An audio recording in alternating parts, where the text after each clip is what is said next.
சொர்க்கத்திலே அல்லாஹ் ஒரு சில நபர்களுக்கு ஒரு வீட்டை கொடுப்பான். அந்த வீடு எப்படி இருக்கும் ரசூலுல்லாஹ் வர்ணிக்கிறாங்க. சொர்க்கத்தினுடைய வீடு என்ன? இங்க நம்ம எப்படி கட்டுறோம்? வீட்டை செங்கலை வச்சு கட்டுறோம், கருங்கல்ல வச்சு கட்டுறோம், ஹாலோ பிளாக் வச்சு கட்டுறோம், சிமெண்ட் போடுறோம், என்னெல்லாமோ செய்யறோம் இல்லையா? தேவைப்பட்ட அழகுக்காண்டி டைல்ஸ் இதெல்லாம் போட்டுக்கிறோம்.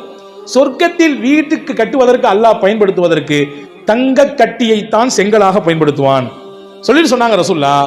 அந்த வீட்டினுடைய அமைப்பு எப்படி இருக்குன்னா, உள்ளே இருந்து பார்த்தா வெளியே தெரியும், வெளியே இருந்து பார்த்தா அப்படி உள்ள தெரியும். கண்ணாடியை போன்று அல்லாஹ் அமைத்திருப்பான்.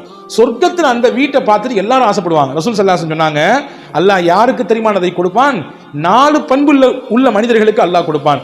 லிமன் அத்அமத்தஆம், ஏழைகளுக்கு உணவு கொடுத்தவர். வ அலானல் கலாம், தன்னுடைய பேச்சை ரொம்ப நளினமாக சாஃப்டா பேசக்கூடியவர்.